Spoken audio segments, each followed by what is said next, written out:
일찍 주 초에 이렇게 명절이 닿으면 아무래도 시간이 더 많이 있었을 텐데, 여하튼 우리들의 가정 속에 하나님의 은혜가 함께하기를 바랍니다. 성경 말씀은 하나님의 말씀이라고 합니다. 성령님에 의하여 기록된 것이죠. 하나님의 영으로 기록된 것이죠. 영은 살리는 것이고 생명은 영으로부터 주어지는 것이라고 말씀해 주고 있습니다. 그래서 하나님의 말씀은 우리를 살리는 말씀이 되는 거죠. 영생의 말씀이 되는 것입니다. 성경 말씀에 아주 중요한 가르침이 있는데, 사랑하라는 거예요. 하나는 하나님을 사랑하고 또 하나는 이웃을 내 몸과 같이 사랑하라. 그래서 하나님 사랑하고 이웃 사랑하라는 것, 그것이 성경 말씀의 전체인 것입니다. 저는 한 달여 전부터 이 말씀을 전할 때 저의 마음속에 꼭 이 마음을 가지면서 전해야 되겠다라는 다짐을 가져봤습니다. 베드로전서 1장에 있는 말씀인데요, 그 사랑에 관한 말씀입니다. 그래서 믿음의 단계가 있다고 하는 것을 베드로 사도가 가르쳐 주셨거든요. 그래서 베드로전서 1장 5절부터 보니까, 그러므로 너희가 더욱 힘써 너희 믿음의 덕을, 믿음 위에 덕이라고 하는 것을 갖추라는 것이죠. 그리고 덕의 지식을, 지식의 절제를, 절제의 인내를, 인내의 경건을, 경건의 형제 우애를, 형제의 우애는 우리와 친밀하게 관계된 사람들과의 관계 속에서의 우애를 말합니다. 그 다음에 형제 우애에 사랑을 더하라. 사랑은 전 인류를 향한 사랑을 말합니다. 이런 것이 너에게 있어 흡족한즉 너희로 우리 주 예수 그리스도를 알기에 게으르지 않고 열매 없는 자가 되지 않게 하려니와. 그래서 이러한 사랑의 단계까지 이루어야 정말 예수님을 제대로 아는 것이 되고 신앙의 귀한 열매를 주렁주렁 맺을 수 있다 라고 하는 말씀입니다. 그런데 이런 것이 없는 자는 맹인이라, 멀리 보지 못하고 포괄적으로 모든 것을 보지 못하고 편협적으로, 지엽적으로, 근시안적으로 그러한 신앙인으로 변한다는 것이죠. 그 말은 옳지 않은데 자기 주장을 강력하게 주장할 수 있는 용기가 그 사랑이 없는 사람들 속에서 있어진다는 것이죠. 그런 사람은 그가 옛 죄가 깨끗하게 된 것을 잊었느니라. 그래서 교회에서 내가 옳다고 막 이야기하는 분들을, 제가 목회 36년째 했다고 그랬잖아요. 정말 무서울 정도로 한 번도 그의 말이 맞아본 적이 없어요. 제가 보는 관점엔 그렇습니다. 정말 무서울 정도로 맞지 않아요. 전혀 하나님의 뜻에 어긋난 것을 너무 강력하게 주장하면서 자기 뜻이 옳다고 관철시키려고 하는 경우가 많아요. 그래서 우리 너무 주장이 강한 것이 정말 진리를 위한 것인 경우가 그리 많지 않아요. 나를 변호하고 나의 속에 있는 감정들이 폭발되어져서 간혹은 하나님의 말씀을 인용한다든가, 간혹은 그것이 옳은 것처럼 말하지만 옳지 않거든요. 저도 설교하죠. 하나님의 말씀을 가지고 전합니다. 그러나 제 몸을 통해서, 제 입을 통해서 나가는 말씀은 절대적이지 않아요. 저도 편협적일 수 있고, 저도 근시안적일 수 있고, 저의 관점이 매번마다 개입이 되기 때문에 절대적인 하나님의 말씀이 되지 못하죠. 그렇기 때문에 우리는 남을 정죄하고 잘못됐다고 몰아붙이려고 할 때에 우리는 매우 조심하셔야 됩니다. 나의 주장을 높일 때 정말 조심하셔야 됩니다. 그렇지 못하고 남을 충분히 무시하고 정죄하고 그와의 관계를 청산하려고 할 때에 거의 대부분은 나도 큰 죄가 주님으로 말미암아 씻김받아 용서받은 죄인이었음을 잊어버린 사람이라는 것이죠. 그런 것을 잊었느니라. 그러므로 형제들아, 더욱 힘써 너희 부르심과 택하심을 굳게 하라. 우리를 왜 불렀는데? 우리가 사랑을 행함으로 인해서 하나님께 영광 돌리게 하려고 불렀는데, 이것을 행한 즉 언제든지 실족하지 아니하리라. 넘어지지 않는다는 거죠. 우리가 넘어지는 이유는 이 사랑의 발로가 아니기 때문입니다. 이같이 하면 우리 주 곧 구주 예수 그리스도의 영원한 나라에 들어감을 넉넉히 너희에게 주시리라. 그렇기 때문에 우리는 우리의 옛 죄가 깨끗함을 잊은 그러한 맹인 같은 사람이 되지 않기를 바랍니다. 사랑이 뭐냐? 사랑의 정의에 관해서 여러 가지가 있겠지만 고린도서 13장에 있는 정의만큼 완벽한 것은 없는 것 같아요. 사랑은요, 자꾸 딴 어떤 이론이 필요 없어요. 오래 참아주는 거예요, 상대에 대해서. 그리고 온유한 거예요. 그리고 시기하지 않아요. 결코 시기하지 않아요. 사랑은 자랑하지 않아요. 내 자랑하기 위하여 남을 죽이지 않아요. 교만하지 않아요. 내가 교만하고 잘난 체 하려고 남을 짓누리지 않아요. 그리고 사랑은 5절에 보니까 사랑은 불의행하지 않아요. 그리고 자기의 유익을 구하지 않아요. 사랑은 절대적으로 공공의 유익을 추구하는 거예요. 그리고 성내지 아니하고 악한 것을 생각하지 않아요. 그리고 불의를 기뻐하지 아니하며 진리와 함께 기뻐하고, 참 7절 말씀 좋잖아요. 모든 것을 참아주어야 해요. 그리고 모든 것을 그에 대한 기대를 포기하지 않아요. 그래서 믿어줘요. 모든 것을 바라며 모든 것을 견디는 것이 사랑이에요. 오늘 우리에게 일용할 양식을 주시옵고 라는 말씀으로 우리 생각해 보려고 합니다. 이곳에도 역시 우리 하나님이 우리에게 허락해 주신 생명을 얻게 하고 그 한 방편으로 사랑을 우리에게 요구하셨던 그 말씀에도 이 말씀이 적용되어져야 돼요. 주님은 우리들에게 기도를 가르쳐 주셨어요. 마태복음 6장 9절부터 보니까 그러므로 너희는 이렇게 기도하라 라고 했어요. 제자들이 이제 기도 좀 가르쳐 달라고 그랬더니 방법론을 가르쳐 주셨다고 말씀하셨죠. 근데 방법론을 말씀하셨는데 내용도 목적도 구체화시켜서 주님이 말씀하셨습니다.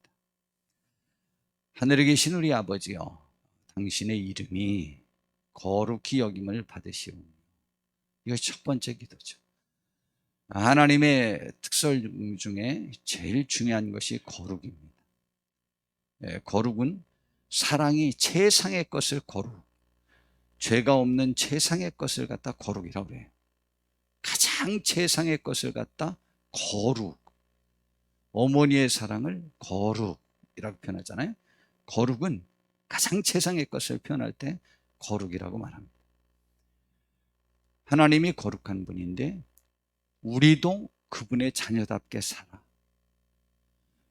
그분이 나 때문에 거룩한 분으로 인정받길 원하는 삶을 살으라. 두 번째는 나라가 임하옵시며, 하나님의 통치가 내 마음속에서부터 이루어지고 이 땅에 이루어지는 거죠. 그리고 뜻이 하늘에서 이루어진 것 같이 땅에서도 이루어지기를 원하는 거죠. 하나님의 뜻은 뭐예요? 사랑이에요. 하나님의 뜻은요, 용서예요. 하나님의 뜻은요, 구원이에요. 그것을 이루는데 모든 것이 되어지는 것이죠. 근데 일용할 양식도 그것을 이루기 위한 하는 방편으로 우리는 하나님 앞에 구하여야 된다고 오늘 가르쳐 주는 것이죠. 오늘 본문에 보니까 오늘 우리에게 일용할 양식을 주시옵고 라고 말하고 있습니다. 이것은 일용할 양식은 우리들의 삶에 필요한 모든 100%를 다 말합니다. 먹고 마시는 것, 또 내 자녀를 양육하고 부부관계를 잘 형성하는 것, 이웃과의 관계를 형성하고, 또 제가 목사로서 교회 사역을 감당하고 대통령으로서 국정을 감당하고 사업가로서 큰 사업체를 운영하는 것, 그 크기와 작은 것 상관없이 각자가 감당하여야 될 모든 필요한 것을 갖다가 일용할 양식이라고 봐도 괜찮습니다. 그러므로 저 일용할 양식을 오늘이라고 말했으니까 매일이라는 것이죠. 우리는 주의 도우심이 없이는 오늘 하루도 승리할 수 없습니다 라는 고백을 매일 하면서 주님이 주시는 힘으로, 도움으로 우리의 삶을 승리할 수 있도록 도와달라고 기도하는 거예요. 지금 코로나로 인하여 우리들의 삶 속에서 어려움이 굉장히 많죠. 여하튼 그 모든 것을 다 포함합니다. 내 몸이 아플 때나, 내 자녀 때문에 마음이 아플 때, 부부 관계에 관해서 힘쓸 때나, 모든 관계성을 다 포함하고 이 세상 육을 지니고 사는 이 세상 삶 속에서 필요한 모든 것을 다 말합니다. 그러므로 우리는 하나님께 우리의 삶에 필요한 것을 구하라는 것이죠.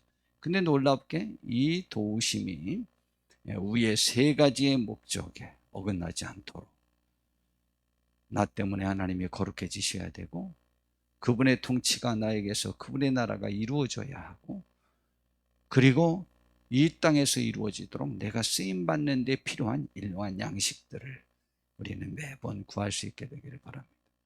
하나님의 말씀은 이것과 저것이 충돌할 수 없어요.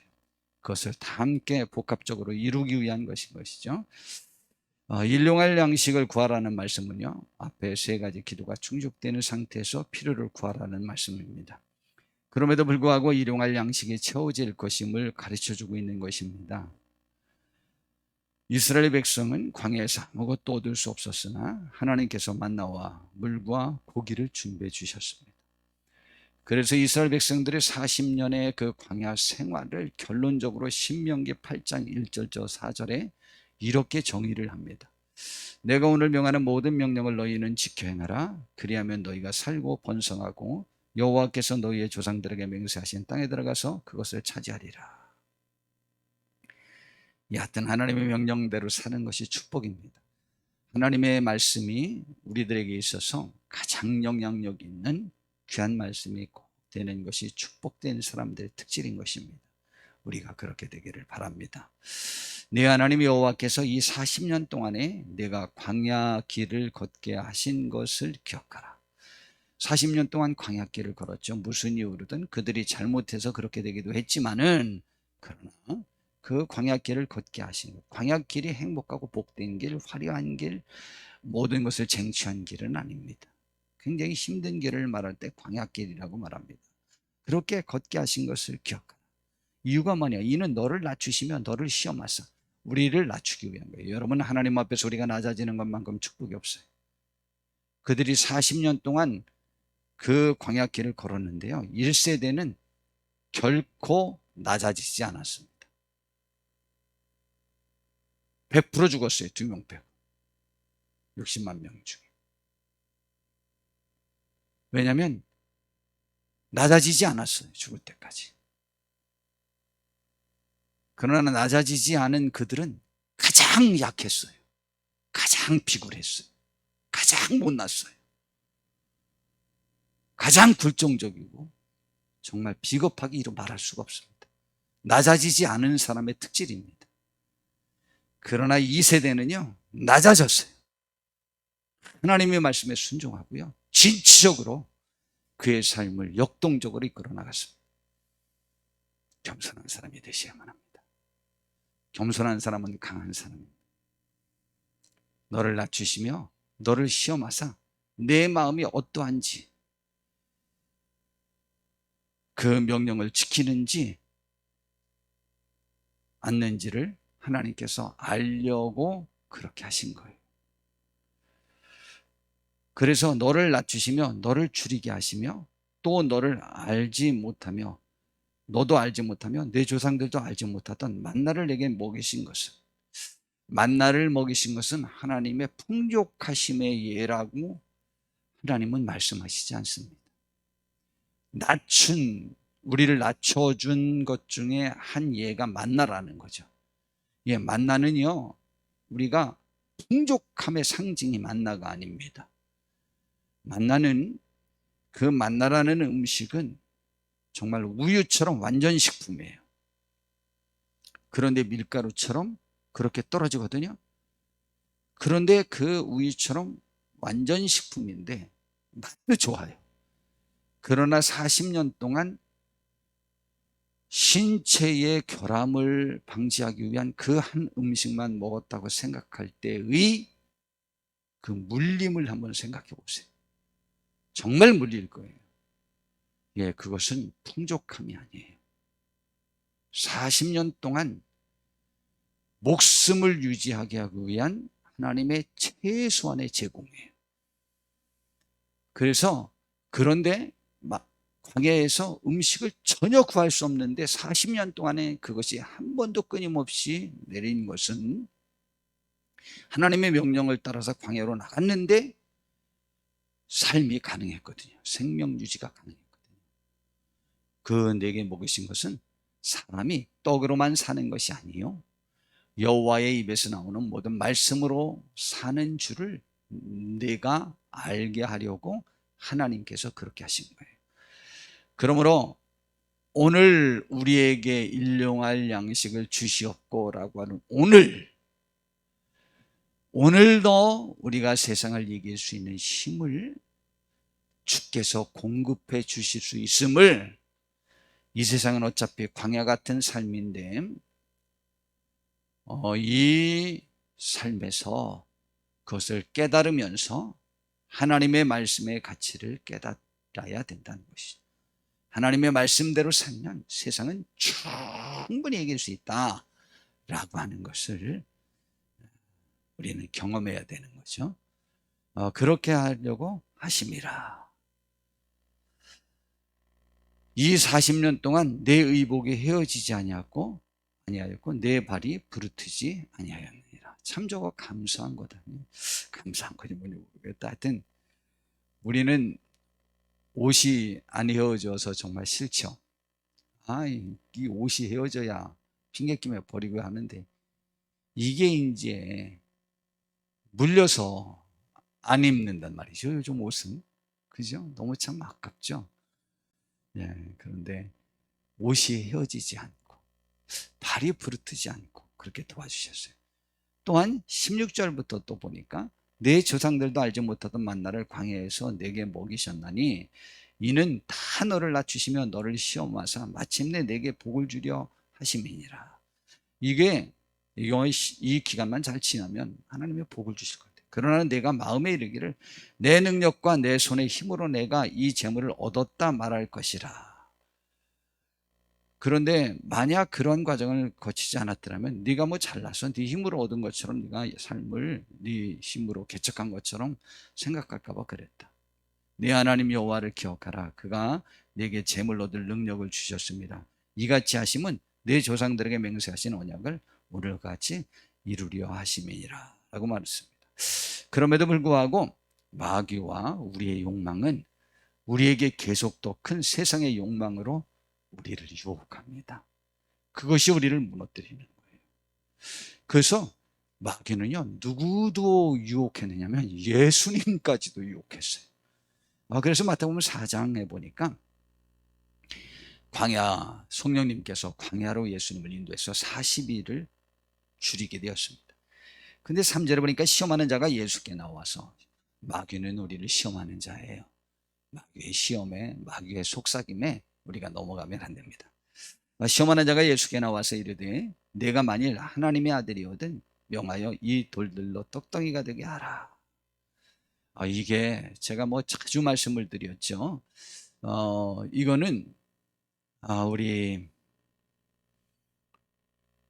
좌우지간 저는 어려서부터 너무 많이 들었던 말이에요. 부모님들이 아이들을 예속시키기 위하여, 가족을 예속시키기 위하여, 내가 이왕 하나님을 잘 섬기려고 한다면 내 삶도 잘 되면 하나님께 더 영광 돌리고 더 좋지 않겠느냐라고 하는 사탄의 속삭임을 한국 교회는 나면서부터 들으면서 자랐어요. 그렇지 않아요. 하나님은요, 우리가 좋은 대학을 가고 일정 수준의 경제력을 누리며 건강하게 화목하게 사는, 걱정 없이 사는 것을 인하여 하나님이 영광 얻으실 것이라는 말을 한 번도 말해본 적 없어요. 다만 아굴은 하나님 앞에 기도할 때 내가 너무 부자가 되어서 하나님이 없다 할까 두렵고, 너무 없어서 그렇게 영광을 가릴까 두렵다라는 기도를 해서 그러니 적당히 좀 달라고 했지 욕심은 부리지 않았어요. 그도 일용할 양식을 구한 거예요. 일용할 양식을 구한 것이지 과다하게 남을 누리기 위한 경쟁 시대의 경쟁의 우위를 점하기 위한 기도를 한 적은 없어요. 그러므로 마귀는 언제나 그것을 가지고 우리에게 유혹합니다. 거기에 넘어가면 안 됩니다. 예수님은요, 이 세상에서 가장 비참한 모습으로 돌아가셨지만 그 영혼은 자기가 수고한 것으로 가장 만족 여김을 얻었고, 그는 자기를 가장 잘 용납했으며 그는 다 이루었다고 말할 수 있었습니다. 그러나 여러분, 다 누려보세요. 여러분이 죽을 때 다 이루었다? 주님 내 영혼을 받으셔서 자신 있게 말할 수 있을 것 같습니까? 전혀 그렇지 않습니다. 그런데 마귀는 언제나 그것을 가지고 우리를 시험합니다. 그러나 주님은 단호하게 말씀하셨죠. 기록되었는데 사람이 떡으로만 살 것이 아니고 하나님의 입으로부터 나오는 모든 말씀으로 사는 것이 하나님의 아들의 특질이다. 우리도 그러시기 바랍니다. 그런데 마귀는요, 처음에는 음식으로 하더니 두 번째는요, 그의 명예예요. 성전 꼭대기에서 뛰어내려 봐라. 그러면 받쳐줄 것이 아니냐. 그래서 네가 하나님의 아들인 것을 증명하려고 이 세상에 왔는데 그렇게 해보라는 거죠. 그러나 주님은 그때도 말씀하셨습니다. 실제로 보니까 기록되었을 때 주 너희 하나님을 시험하지 말라. 내가 이런 누추한 모습이 있다는 것과 이것에서 벗어나기 위해서 초자연적인 능력을 보여야 내가 하나님의 아들로 증명되는 것과는 아무 상관이 없다. 이것은 오히려 하나님을 안 믿고 시험하는 것이 된다. 그 다음에 세 번째, 천하를 보여주면서 나에게 절하라. 이거 주겠다. 천하가 지 것인가요? 지 것도 아니에요. 속이는 것은요, 정치인이든 정치든 이념이든 속이는 자는 사탄의 속성이 있는 거예요. 저는 그렇게 생각해요. 그리고 어떤 주의 사상이 불평과 그런 것들에 대해서 파기적인 의식을 갖고 그 주의 이념이 생겨났다면 저는 그의 원천이 마귀적이라고 생각해요. 마귀는 속였어요. 그러나 주님은 단호하게 말씀하셨습니다. 10절에 보니까 사탄아 물러가라. 성경에 기록됐는데 주 너의 하나님께 경배하고 다만 그를 섬기라고 하였느니라. 그때 마귀가 떠나는 거예요. 광야의 이스라엘 백성도요, 만나를 하루치만 거두지 않고 남게 거두어서 썩어버리는 결과가 있었습니다. 출애굽기 16장에 보니까 만나를 주실 때에 남기지 마라, 하루치만 거두어라 라고 했는데도 불구하고 19절에 보니까 모세가 그들에게 이르기를 아무든지 아침까지 그것을 남겨두지 말라 하였으나 그들이 모세에게 순종하지 아니하고 하나님의 명령을 순종하지 않고 믿지 못한 거죠. 염려스러운 거죠. 미래를 내가 준비해놔야 된다고 생각하는 거죠. 그러나 하나님은요, 미래를 준비하는 것, 가장 든든한 것은요, 주님의 말씀에 순종한 것이라고 가르쳐주고 있습니다. 그런데 미래를 준비해 놓으려고 물질을, 무엇을 더 하나님 말씀에 우선해서 축축해 놓은 것과 같은 거죠. 그랬더니 그들이 모세에게 순종하지 아니하고 더러는 아침까지 두었더니 벌레가 생기고 냄새가 난지라 모세가 그들에게 노하니라. 썩어 없어지고 날아가 버릴 수 있다는 것이죠. 하나님의 말씀에 순종하는 것이 우선이지 미래를 내가 준비하는 것이 우선은 아니라는 거죠. 세상의 다른 사람들과 같이 보조를 맞추며 탐욕을 품으면 또 안 된다고 성경 가르쳐주고 있어요. 민수기 11장 4절에 보니까 그들 중에 섞여 사는 다른 인종들이 탐욕을 품음에, 탐욕은 음식에 관한 탐욕을 품었어요. 이스라엘 자손도 다시 울며 이르되 누가 우리에게 고기를 주어 먹게 하랴. 그러면서 나열한 그 내용이 기가 막힙니다. 우리가 애굽에 있을 때에는 값없이 생선과 우유와 참외와 부추와 파와 마늘들을 먹은 것이 생각. 먹을 값없이 먹었어요. 품삯 안 줘서 안고 안 주고 먹은 거지. 막 못 받고. 이제는 우리의 기력이 다요. 기력이 뭐가 기력이 다했어요? 이스라엘 백성들이요 광야에서 40년 동안 만나만 먹고 살았어요. 근데 40년 후에 인구 조사를 다시 했는데 똑같이 60만 명이에요. 애굽에서 그렇게 기력을 봉충할 수 만한 음식 잘 먹었는데도 똑같이 생산했고 광야에서도 똑같이 났어요. 기력이 전혀 쇠한 적 없어요. 기력이 그렇게 중요해요. 성도 여러분, 제가 보니까 기력에 신경 쓰는 사람들은 게으른 사람들이 제일 기력에 신경 쓰더라고요. 열심히 사는 사람들은 열심히 사느냐고 기력에 신경 쓸 틈도 없어. 그래도 기력이 있어. 아무 상관없어요. 기력이 그렇게 중요해요. 하여튼 뭐든지 정력에만 좋다고 그러면 그렇게 잘 팔린다고 그러대. 이 만나 외에는 보이는 것이 아무것도 없도다. 그랬어요.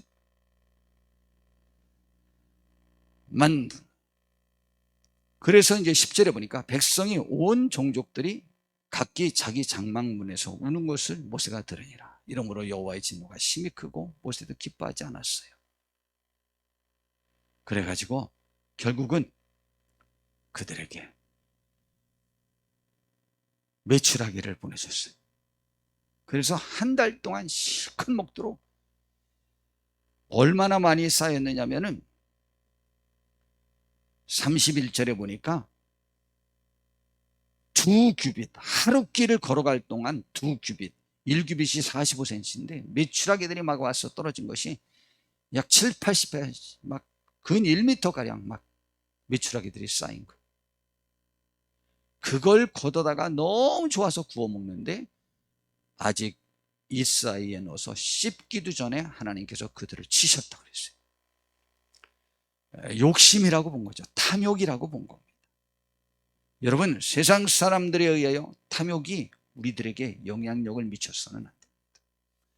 그들에게 뒤처지지 말아야 된다라고 하는 경쟁적인 의식이 제가 보기에는요, 우리 교회가 세상 사람들보다 더 약삭빠르게 교인들이 더 하는 것 같은 생각이 들어요.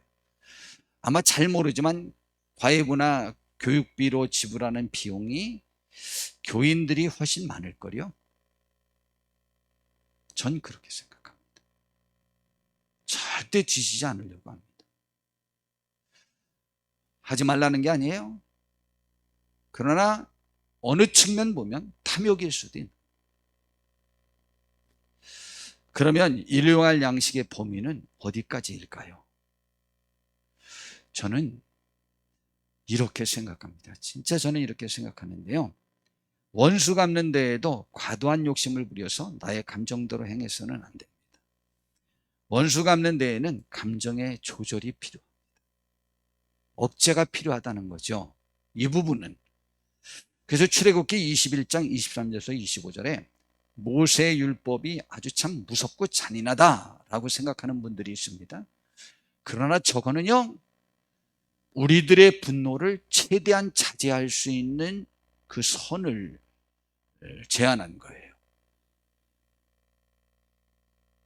생명은 생명으로, 해가 있을 때 출애굽기 21장 23절에 보니까 생명은 생명으로, 눈은 눈으로, 이는 이로, 손은 손으로, 발은 발로, 된 것은 된 것으로, 상하게 한 것은 상하게 함으로, 때린 것은 때림으로 갚아야지 그 이상의 것으로 하면 안 된다는 거예요. 그런데 우리가 분노를 표출할 때 그가 나에게 한 것에 더 이상을 그에게 되돌려 주잖아요. 욕을 해서 화가 나서 죽이기도 하잖아요. 무시해서 기필코 더 많은 것들로 안 갚음하잖아요. 그러지 말라는 거죠. 그러나 반대로, 그와 반대로, 그러나 예수님은 우리에게 피해를 준 사람에 대하여 감정을 조절할 뿐만 아니고 오히려 베풀라고 말합니다. 그래서 마태복음 6장 38절에서 42절에 보니까 눈은 눈으로 이는 이로 갚으라 하였다는 것을 너희가 들었으나, 조금 전에 출애굽기에 있는 말씀을 보셨죠? 나는 너희에게 이르노니 악한 자를 대적하지 말라.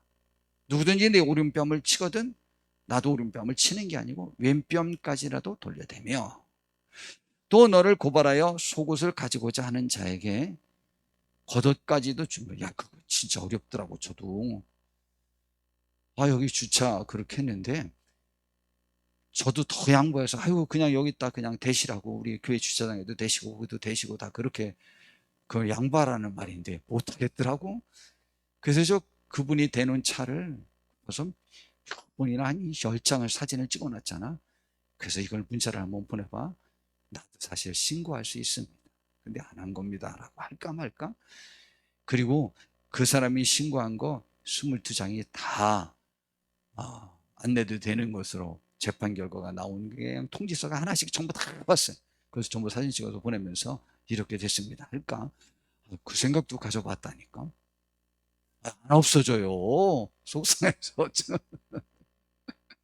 그런데 저밖에 안 하잖아요. 진짜 어렵죠. 저도 당해보니까 어렵더라고. 그렇게는 안 하지만 안 하지만 좀 그렇잖아요.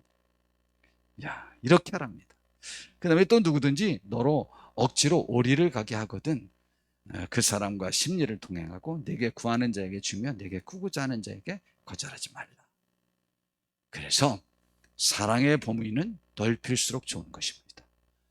분노와 욕망의 범위는 제한하고 억제할수록 좋은 거예요.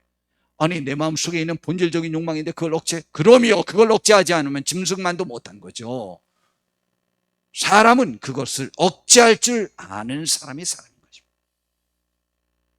그걸 억제하지 못하면 그게 사람입니까? 사람이 아니지. 마태복음 5장 43절부터 또 내 이웃을 사랑하고 내 원수를 미워하라 하였다는 것을 너희가 들었으나 나는 너희에게 말하는데 너희 원수를 사랑하며 너희를 박해하는 자를 위하여 오히려 기도하라. 이같이 한즉 하늘에 계신 너희 아버지의 아들이 되리니. 진정한 하나님의 아들의 특질이라는 거죠. 이는 하나님이 그 해를 악인과 선인에게 비추시며 비를 의로운 자와 불의한 자에게 내려주심이라. 너희가 너희를 사랑하는 자를 사랑하면 무슨 상이 있겠느냐? 세리도 이같이 아니하겠느냐? 너희들이 가장 죄인이라고 생각하는 세리들도 그렇게 한다. 또 너희가 너희 형제에게만 무난하면 나보다 더하는 것이 무엇이냐? 이방인들도 이같이 아니하냐? 하나님만 믿는 사람들도 그렇게 한다. 그러므로 하늘에 계신 너희 아버지가 온전하신 것 같이 죄인인 우리를 위하여 대신 죽어주셨듯이 너희도 온전하라. 그래서 사랑의 범위는 확장하는 것이 좋은 것이에요. 그래서 어떻게까지? 형제 우애에 사랑을 더하라. 온 인류를 사랑하는 그 사랑을 가져라 라는 것이죠. 우리가 그런 힘을 달라고 오늘 우리에게 주시옵소서라고 기도하여야 하는 것이죠. 사실은 일용할 양식보다 이것이 우리들의 삶에 더 필요한 영의 일용할 양식이 아닐까요? 우리는 그것을 매번 구해야만 합니다. 그러나 우리가 사랑의 법인 하나님의 뜻을 뒤로하고 우리의 욕심에 도가 지나치게 집착하면 큰 죄악에 빠질 수 있습니다. 하와에게 사탄인 뱀이 왔습니다. 창세기 3장 1절에 보니까 뱀은 여호와 하나님이 지으신 들짐승 중에 가장 간교하니라. 사탄의 특징, 간교한 거예요. 뱀이 여자에게 물었습니다. 하나님이 참으로 너희에게 동산 모든 나무의 열매를 먹지 말라 하더냐. 부정적으로 접근하여 하나님에 대하여 원망하게 만드는 속삭임. 지난주 목요일인가 금요일 날 조영기 목사님의 사모님이신 김성애 사모님이 돌아가셨습니다. 아시나요? 나도 깜짝 놀랐어요. 지병이 있었다네요. 암이 있으셨대요. 왜 돌아가시? 79살이시래. 조용기 목사님이랑 6살인가 7살 차이가 나는데, 조용기 목사님이 몸이 약하셔서 저는 조용기 목사님이 먼저 돌아가실 줄 알았지, 김성애 목사님은 제자신 목사님처럼 오랫동안 사역을 감당하다 돌아가시겠다라고 생각했는데 전혀 예상 밖이에요.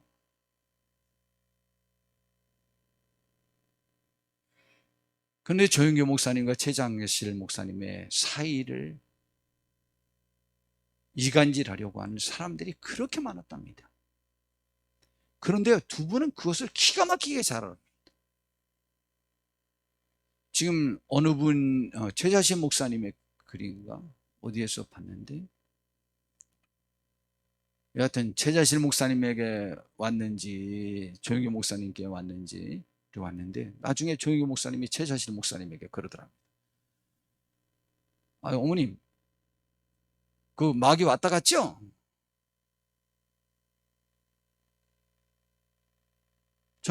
저한테 마귀가 왔다 갔어요. 이건 지금 둘을 이간질하려고 두 사람에게 가서 각각 못된 말을 했던 것을 듣고, 보나마나 우리 장모님에게도 최자신 목사님에게도 그 마귀가 왔다 갔겠구나 라고 이렇게 말해요. 그런 통찰력도 필요하죠. 여러분, 사탄아 물러가라 라고 말하지 않으면 사탄은 측은되는데, 어느 여전도사님 표현대로 사탄은 어떻게 물리쳐야 되느냐, 비 오는 날 개가 그 지저분하게 한 것으로 계속 측은될 때 저리 가라고 한다면 발로 차버려야 깨갱하고 안 오듯이, 사탄은 확실하게 물리쳐야 안 오지. 확실하게 물리치지 않으면 사탄은 자기 밥으로 만들려고 자기 말에 넘어오는 줄 알고 끊임없이 접근합니다. 여러분, 이렇게 돼서 결국은요, 하나님에 대해서 불만을 갖게 되고 선악과를 따먹고 인류를 이렇게 만드는 거예요. 가인은요, 똑같이 자기 동생이랑 제사 드렸는데 하나님이 동생 아벨의 제사만 받고 자기를 안 받았다고 시기와 질투심으로 자기가 더 나은 제사를 그 다음에 드리려고 노력하면 고치고 드리면 되는데 동생을 죽여버렸습니다. 여러분, 큰 욕망, 시기, 질투는 무지막한 결과를 가져옵니다. 가룟 유다는요, 자기의 명예와 물질의 욕심이 예수님의 생명보다 더 귀했어요. 그래서 예수님을 팔아서 죽이고 말았습니다. 디오드레베라는 사람이 있습니다. 요한 3서에 나와 있는데, 요한 3서는 사도 요한이 가이오라고 하는 장로님, 가이오라고 하는 그 장로님 댁에서 교회가 형성되고 있었는데, 그 교회를 쥐락펴락하면서 자기 마음대로 하는 나쁜 사람이 디오드레베라는 사람이 있었습니다. 그런데 그때 사도 요한이, 그때 전 세계의 사도가 이제 한 명밖에 남아있지 않았고, 그가 그곳에 사절단을 보내고 그래도 그 사람들을 내쫓았고, 이 사도 요한도 거절하고 방해하고 그랬습니다. 그 사역을 방해했습니다. 그래서 9절에 보니까 내가 두어 자를 교회에 썼으나 그들 중에 으뜸되기를 좋아하는 디오드레베가 우리를 맞아들이지 아니하고 비방하고, 또 이 사도 요한이 파송한 사람들도 맞아들이지 않았어요. 여러분, 어떤 사람이 그런다고요? 으뜸되기를. 저희 고향교회에서 정말 착하디 착한 그 권사님 아들, 우리 친구 유중상, 지금 장로님이에요. 우리 교회 작년에 또 선교비도 이렇게 보내주고 그랬던 그 친구 아니에요? 이야, 그렇게 착할 수가 없어요. 또 그러나 다른 친구 꼭 으뜸되기를 좋아해서요, 교회에 화합이 안 돼요. 여러분, 정말 조심하셔야 됩니다. 그러므로 일용할 양식은 우리의 삶의 모든 영역에서 우린 적용해서 우리들의 심령에 적용해야 돼요. 야고보서 1장 15절에는 욕심이 잉태한즉 죄를 낳고 죄가 장성하며 사망을 낳는다고 했고, 야고보서 4장 1절서 3절에 보니까 너희 중에 싸움이 어디로부터 다툼이 어디로부터 나느냐, 너희 지체 중에서 싸우는 정욕으로부터 나는 것이 아니냐. 너희는 욕심을 내어도 얻지 못하여 살인하며 시기하여도 능히 취하지 못함으로 다투고 싸우는도다. 너희가 얻지 못하면 구하지 아니함이 있게 됩니다. 하나님께 구하여야지 싸워서 쟁취하려고 하지 마라. 구하여도 받지 못하면 정욕으로 쓰려고 또한 잘못 구하기 때문이다. 골로새서 3장 5절에는 아주 강하게 말씀하시는데, 그러므로 땅에 있는 지체를 죽이라. 곧 음란과 부정과 사욕과 악한 정욕과 탐욕이니 탐심은 우상숭배다 라고까지 말하고 있습니다. 우리는 그것을 죽여야 돼요. 땅에 있는 지체예요. 또한 이사야 31장 1절에서 3절에 보니까 도움을 구하러 애굽으로 내려가는 자들은 화 있을진저 그들은 말을 의지하며 병거의 많음과 마병의 심히 강함을 의지하고 이스라엘의 거룩하신 이를 앙무하지 아니하며 여호와를 구하지 아니하나니. 하나님께 구하기보다 세상적 어떤 가치에 더 의지하고 그곳에 가서 도움을 청하고 연을 때 주를 대해야 된다고 생각하는 사람들에게 말하는 것입니다.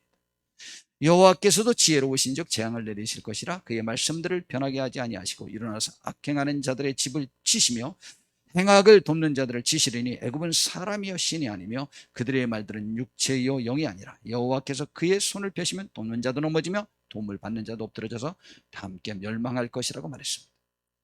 시편 37편 4절에서 8절에는 또 여호와를 기뻐하라. 그가 내 마음의 소원을 내게 이루어 주시리로다. 내 길을 여호와께 맡기라. 그를 의지하면 그가 이루시고 내 의를 빛같이 나타내시며 내 공의를 종의 빛같이 하시리로다. 여호와 앞에 잠잠하고 참고 기다리라. 자기 길이 형통하며 악한 꾀를 이루는 자 때문에 불평하지 말지어다. 분을 그치고 또를 버리며 불평하지 말라. 오히려 악을 만들 뿐이라고 했습니다. 주님만 의지하라는 것이죠.